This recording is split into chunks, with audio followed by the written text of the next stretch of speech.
காஞ்சிபுரம் தேரடி ஆஞ்சநேயர் கோயிலில் அதிமுக கட்சி நிர்வாகிகள் வடமாலை சாத்தப்பட்டு ஆஞ்சநேயர் பெருமானுக்கு சிறப்பு பூஜைகள் செய்யப்பட்டு போரில் இந்தியா வெற்றி பெற மனமுருக பிரார்த்தனை.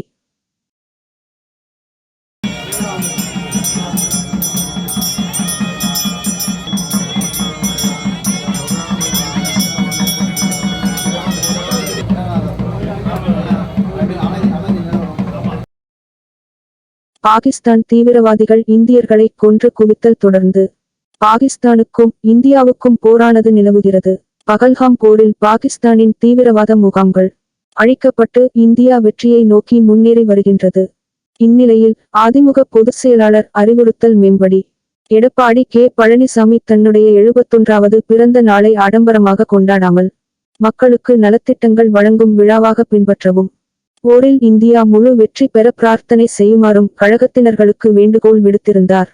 அதனைத் தொடர்ந்து காஞ்சிபுரம் காந்தி ரோடு தேரடி அருகே மிகவும் பிரசித்தி பெற்ற ஆஞ்சநேயர் கோயிலில் கழக பொதுச் செயலாளர் எடப்பாடியார் அவர்களின் 71வது பிறந்த நாள் நினைவூட்டும் வகையிலும் பகல்காம் போரில் பாகிஸ்தானை மண்ணை கவ்வ வைக்கவும் அதிமுக கழக அமைப்பு செயலாளர் வாலாஜாபாத் கணேசன் அவர்கள் தலைமையில் மாவட்ட கழக செயலாளரும் முன்னாள் அமைச்சருமான வி. சோமசுந்தரம், மாவட்ட அம்மா பேரவை செயலாளர் KUS சோமசுந்தரம் ஆகியோர் முன்னிலையில் ஆஞ்சநேயர் பெருமானுக்கு மல்லிகை பூ மாலை அணிவித்து வடமாலை சாத்தப்பட்டு சிறப்பு பூஜைகள் செய்யப்பட்டது.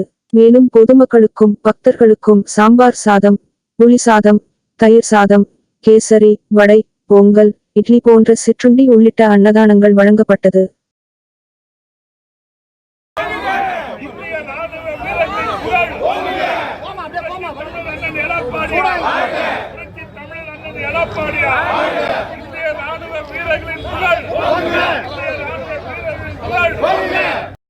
இந்நிகழ்ச்சியின் போது அனைத்துலக MGR மன்ற இணை செயலாளர் காஞ்சி பன்னீர் செல்வம், கழக கலை பிரிவு துணை செயலாளர் டெல்லி பாபு, கழக கைத்தறி பிரிவு துணை செயலாளர் யுவராஜ், மாவட்ட அவைத்தலைவர் குன்னவாக்கம் கிருஷ்ணமூர்த்தி, மாவட்ட பொருளாளர் வள்ளிநாயகம், மாவட்ட இளைஞர் அணி செயலாளர் சிறுவாக்கம் ஆனந்தன், மாவட்ட பாசறை செயலாளர் வியார்மணிவண்ணன், மாவட்ட கைத்தறி பிரிவு செயலாளர் வில்வபதி, மாவட்ட தகவல் தொழில்நுட்ப பிரிவு செயலாளர் கௌதம், பகுதி கழக செயலாளர்கள் ஜெயராஜ் கோல்டு ரவி, ஒன்றிய கழக செயலாளர்கள் தும்பவனம் ஜீவானந்தம், களக்காட்டூர் ராஜி அத்திவாக்கம் ரமேஷ், பொது குழு உறுப்பினர் OV ரமேஷ், மாவட்ட அம்மா பேரவை துணை செயலாளர் சிந்தன், மாவட்ட அம்மா பேரவை இணை செயலாளர்கள் தமிழ்வாணன், மாணிக்கம், மாவட்ட இளைஞர் அணி துணை செயலாளர் தியாகராஜன், மாவட்ட அண்ணா தொழிற்சங்க இணை செயலாளர் கமலக்கண்ணன், பகுதி கழக துணை செயலாளர் கபாலி, பகுதி கழக இணை செயலாளர் கோல்டு கணேஷ், ஒன்றிய துணை செயலாளர் விமல் ராஜ், ஒன்றிய அம்மா பேரவை செயலாளர் பார்த்தசாரதி, ஒன்றிய மாணவரணி செயலாளர் வெற்றி பாண்டியன், மாமன்ற உறுப்பினர் பிரேம் குமார், வட்ட செயலாளர்கள் வாசு, அம்மா பாலு, ஆட்டி பெருமாள், தேவதாஸ், வெங்கடேசன், ராகவேந்திரா, விநாயகம், சம்பத், தனபால், பிரவீன் குமார், மணி உள்ளிட்டோர் கலந்து கொண்டனர்.